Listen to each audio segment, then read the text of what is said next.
ಎಲ್ಲೆಲ್ಲ ಅಧಿಕಾರ ಸಿಗ್ತದೆಯೋ ಅಲ್ಲೆಲ್ಲ ಹೋಗುವ ದೇವೇಗೌಡರ ಪಕ್ಷಕ್ಕೆ ಮದುವೆ ಆಗಿದೆ.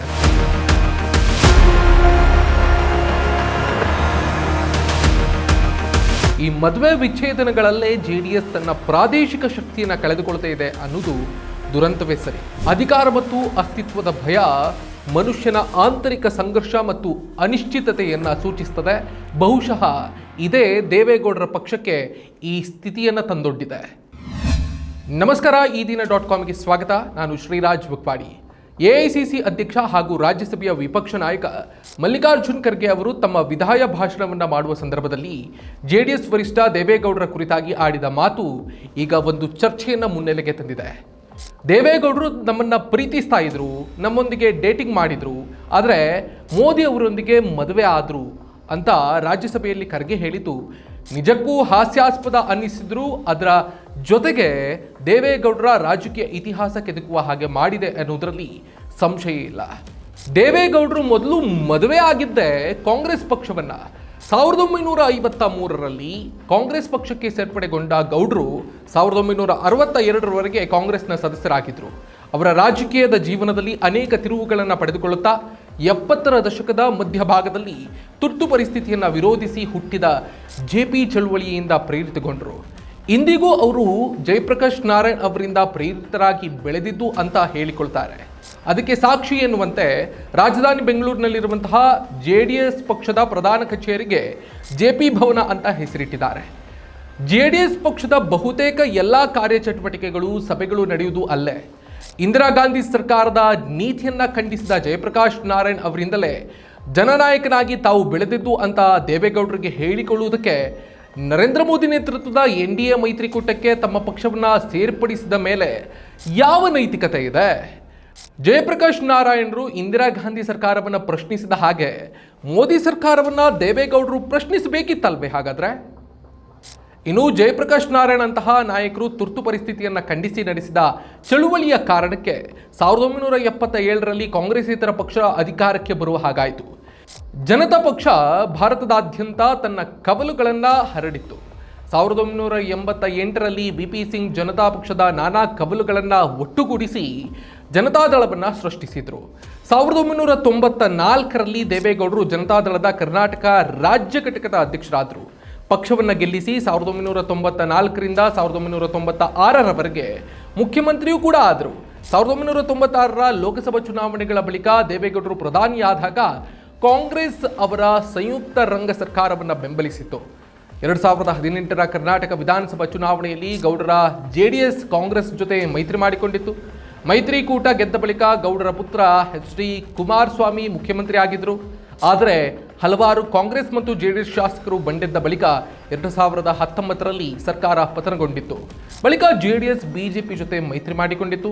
2024ರ ಲೋಕಸಭಾ ಚುನಾವಣೆಯಲ್ಲಿ ಮತ್ತೆ BJPಯೊಂದಿಗೆ ಮೈತ್ರಿ ಮಾಡಿಕೊಂಡು ಸರ್ಕಾರದಲ್ಲಿ ಪಾಲನ್ನು ಕೂಡ ಪಡೆದರು. ಅದಕ್ಕೆ ಸಾಕ್ಷಿ ಎನ್ನುವ ಹಾಗೆ HD ಕುಮಾರಸ್ವಾಮಿ ಕೇಂದ್ರ ಭಾರೀ ಕೈಗಾರಿಕಾ ಮತ್ತು ಉಕ್ಕು ಸಚಿವರಾಗಿ ನೇಮಕ ಆಗಿರೋದು. ಹೀಗೆ ಎಲ್ಲೆಲ್ಲ ಅಧಿಕಾರ ಸಿಗ್ತದೆಯೋ ಅಲ್ಲೆಲ್ಲ ಹೋಗುವ ದೇವೇಗೌಡರ ಪಕ್ಷಕ್ಕೆ ಈ ಮದುವೆ ವಿಚ್ಛೇದನ ಎಲ್ಲವೂ ಸಾಮಾನ್ಯ ಸಂಗತಿ ಎಂಬಂತಾಗಿದೆ.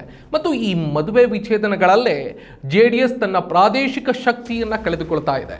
ಇದನ್ನೇ ಮಲ್ಲಿಕಾರ್ಜುನ್ ಖರ್ಗೆ ವಿಡಂಬನಾತ್ಮಕವಾಗಿ ರಾಜ್ಯಸಭೆಯಲ್ಲಿ ಹೇಳಿದರು ಎನ್ನುವುದು ಇಲ್ಲಿ ಉಲ್ಲೇಖನೀಯ. ಕಾಂಗ್ರೆಸ್ ಜೊತೆಗೆ ಬಲವಂತದ ಮದುವೆ ಆಗಿತ್ತು, ಹಿಂಸೆ ಹಾಗೂ ಕಿರುಕುಳ ಇತ್ತು, ಆ ಕಾರಣಕ್ಕಾಗಿ ಸುಸ್ಥಿರ ಮೈತ್ರಿಗಾಗಿ ವಿಚ್ಛೇದನ ನೀಡಿ ಹೊರಬರಬೇಕಾಯಿತು ಅಂತ ಸ್ವತಃ ದೇವೇಗೌಡರೇ ಮಲ್ಲಿಕಾರ್ಜುನ್ ಖರ್ಗೆ ಅವರ ಹೇಳಿಕೆಗೆ ಪ್ರತಿ ಹೇಳಿಕೆಯನ್ನು ನೀಡಿದ್ದಾರೆ. ಹಾಗಾಗಿ JDS, ಕಾಂಗ್ರೆಸ್ ಮತ್ತು BJP ಜೊತೆಗೆ ಮಾಡಿಕೊಂಡ ಮೈತ್ರಿಯನ್ನ ಅಕ್ರಮ ಸಂಬಂಧ ಅನ್ನಬೇಕೋ ಅಥವಾ ಸಕ್ರಮ ಸಂಬಂಧ ಅನ್ನಬೇಕೋ ಅನ್ನೋದನ್ನ ದೇವೇಗೌಡರೇ ಹೇಳಬೇಕಿದೆ. ಅಧಿಕಾರಕ್ಕಾಗಿ ತಾನು ನಡೆದುಕೊಂಡು ಬಂದ ಸಿದ್ಧಾಂತವನ್ನ ಸಂಪೂರ್ಣವಾಗಿ ಮರೆಯುವುದು ಎಷ್ಟು ಸರಿ ಎನ್ನುವ ಪ್ರಶ್ನೆ ಇಲ್ಲಿ ಮೂಡದೇ ಇರೋದಿಲ್ಲ. ಮಾಜಿ ಪ್ರಧಾನಿ ರಾಜೀವ್ ಗಾಂಧಿ ಹತ್ಯೆಯ ಬಳಿಕ ಭಾರೀ ಬಹುಮತದೊಂದಿಗೆ ಕಾಂಗ್ರೆಸ್ ಅಧಿಕಾರಕ್ಕೆ ಬಂದಿತ್ತು. ನಂತರ ಪ್ರಧಾನಿಯಾಗಿದ್ದ PV ನರಸಿಂಹರಾವ್ ಅವರು 1996ರ ಲೋಕಸಭಾ ಚುನಾವಣೆಯಲ್ಲಿ ಸೋತಿದ್ದರು. ಆ ಬಳಿಕ BJPಯೇತರ ಪಕ್ಷವನ್ನು ಬೆಂಬಲಿಸಲು ಕಾಂಗ್ರೆಸ್ ನಿರ್ಧಾರಕ್ಕೆ ಬಂದಿತ್ತು.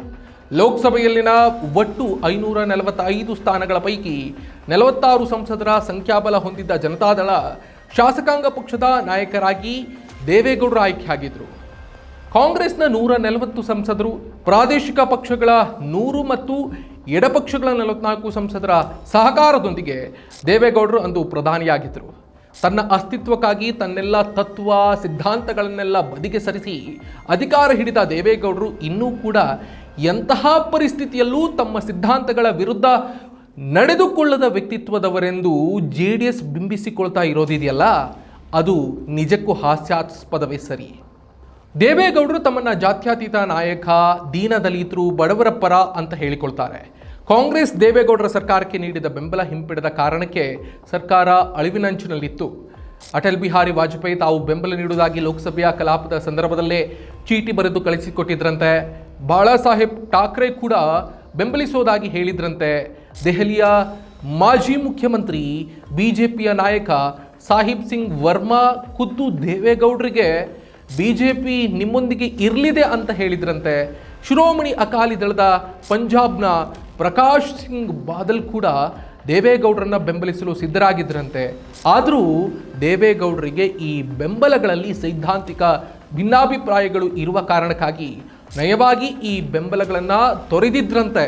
ಸಿದ್ಧಾಂತದ ಭಿನ್ನಮತದ ಕಾರಣಕ್ಕಾಗಿ ಅಧಿಕಾರದ ಆಸೆಯನ್ನು ತೊರೆದಿದ್ದಂತಹ ದೇವೇಗೌಡರು ಮೋದಿ ಅವರೊಂದಿಗೆ ಕೈ ಜೋಡಿಸಿದ್ದು ಯಾಕೆ? ಇದೇ ಮೋದಿಯನ್ನ RSS ಸಿದ್ಧಾಂತವನ್ನು ದೇವೇಗೌಡರು ಜರಿಲಿಲ್ವೇ?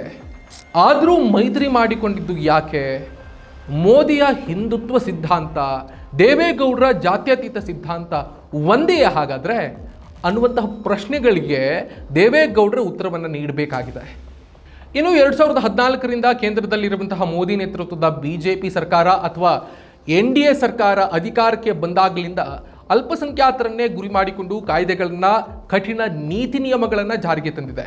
ವಿದೇಶಿ ದೇಣಿಗೆ ನಿಯಂತ್ರಣ ಕಾಯ್ದೆ, ಅದನ್ನು FCRA ಅಂತ ಕರೀತಾರೆ, ಅಕ್ರಮ ಚಟುವಟಿಕೆಗಳ ತಡೆ ಕಾಯ್ದೆ, ಪೌರತ್ವ ತಿದ್ದುಪಡಿ ಕಾಯ್ದೆ ಅಥವಾ CAA, ರಾಷ್ಟ್ರೀಯ ಪೌರತ್ವ ನೋಂದಣಿ NRC, ವಕ್ಫ್ ತಿದ್ದುಪಡಿ ಕಾಯ್ದೆ ಮತ್ತು 2025ರ ವಲಸೆ ಮತ್ತು ವಿದೇಶಿಯರ ಮಸೂದೆಯನ್ನು ತಾನೊಬ್ಬ ಜಾತ್ಯತೀತ ನಾಯಕ ಅಂತ ಹೇಳಿಕೊಳ್ಳುವಂತಹ ದೇವೇಗೌಡರು ಎಷ್ಟು ಮಟ್ಟಿಗೆ ವಿರೋಧಿಸಿದ್ರು?